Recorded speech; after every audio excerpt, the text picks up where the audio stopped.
আসসালামু আলাইকুম রহমতুল্লাহ। আমরা বিভিন্ন সোশ্যাল মিডিয়া অথবা আমরা নিউজ ফিডে নিউজ সেশনে আমরা দেখি বিশ্বের বিভিন্ন প্রান্তে মুসলিম বিশ্বে, বিশেষ করে মুসলিম বিশ্বে একাধিক বিয়ে, তার মানে হচ্ছে মাসনা সুলাসা রুবা। এই বিয়ের প্রচলনটা আমরা খুব বেশি মুসলিম বিশ্বে দেখি, কিন্তু এটা বাংলাদেশে আমরা খুবই কম দেখেছি।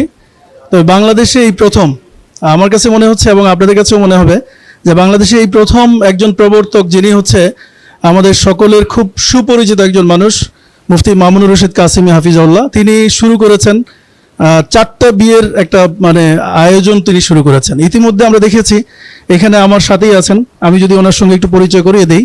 মামুনুর রশিদ কাসিমি ভাই, তিনি অলরেডি 3টা বিয়ে করেছেন ইতিমধ্যে, এবং তিনি যার পাশে দাঁড়িয়ে আছেন, আমরা ওনাকে একটু পরিচয় করিয়ে দেই। ইমামউদ্দিন ভাই, ইনি হচ্ছে মামুনুর রশিদ কাসিমি ভাইয়ের শ্বশুর। তিনি অলরেডি ইতিমধ্যে 4টা বিয়ে কমপ্লিট করেছেন। তো এই বিষয় নিয়ে আমি কথা বলবো আজকে। যেই সংগঠন থেকে আমি কথা বলছি সেটি হলো আইডিয়াল ম্যারেজ ব্যুরো, আইএমবি। মূলত আইএমবির চেয়ারম্যান আমাদের মামুনুর রশিদ কাসিমি ভাই, আর এমডি হচ্ছে আমাদের ইমামউদ্দিন ভাই।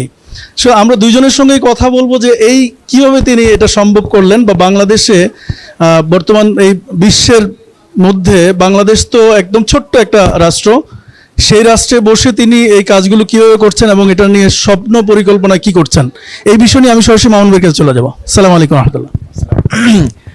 আসলে মহতারাম, আমার যে উদ্দেশ্য ছিল, আসলে এই উদ্দেশ্য অনেক লম্বা, অনেক আলোচনা করেছি আমি।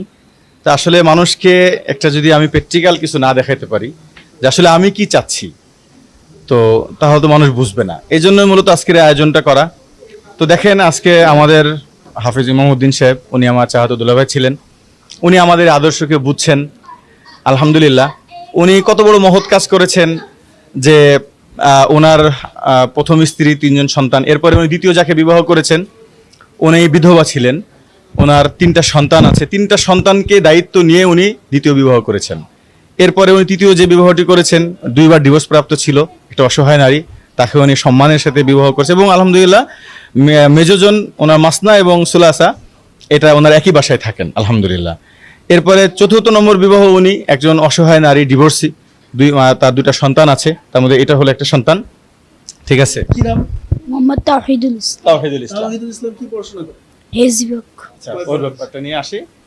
নয়পাড়া হয়েছে। নয়পাড়া, তাওহিদুল ইসলামের নয়পাড়া। এখন এই যে উনি দেখেন কত বড় দায়িত্ব পুরা করছেন আলহামদুলিল্লাহ। ওনার আর্থিক সচ্ছলতা যতটুকু আছে, কিন্তু দায়িত্ব যে নেওয়া, একজন মানুষ নিজের সন্তানকে এখন পালতে পারে না, নিজের সন্তানের খরচটা ভালো করে দিতে চায় না, এর কারণে কিন্তু সন্তান বেশি নেয় না। আলহামদুলিল্লাহ, উনি আমাদের এর আগে দেখতাম পাকিস্তানে, আফগানিস্তানে অনেকগুলো স্ত্রী তার হয়, অনেকগুলো দায়িত্ব নেয়। এই সাহাবীদের এই জিন্দেগিগুলো আমরা অন্য দেশে দেখেছি, কিন্তু মানুষের কথা বলতো যে বাংলাদেশে কোনোভাবেই সম্ভব না। কিন্তু আমি গবেষণা করে দেখেছি বাংলাদেশে যে পরিমাণ নারীরা অবহেলিত আর নির্যাতিত, আর যে পরিমাণ স্বামীহারা আছে, তাদের কাছে যদি আমরা ইসলামের এই সৌন্দর্য যদি উপস্থাপনা করতে পারি, এবং যে সমস্ত পুরুষরা, লাখ লাখ পুরুষ আছে যারা অন্যায়ভাবে এই সমাজের 80% মানুষ, 80% পুরুষ বিবাহিত থাকার পরেও, বউ থাকার পরেও অন্যায় জায়গায় টাকা খরচ করে। আমি চিন্তা করলাম যদি আমরা উভয় পক্ষকে বুঝাইতে পারি, তাহলে নবীর একটা সুন্নাহের মাধ্যমে নারীদের হক আদায় হবে এবং পুরুষরাও তাদের সতীত্বের হেফাজত করবে, আর এইরকম এতিম সন্তানগুলো হেফাজত হয়ে যাবে। তো আলহামদুলিল্লাহ আমি সক্ষম হয়েছি। তো আজকে বিশেষ করে আপনি ওনার সাথে বেশি কথা বলবেন, ঠিক আছে? উনি আসলে আচ্ছা, আমাদের আচ্ছা, মাশাআল্লাহ, অনেক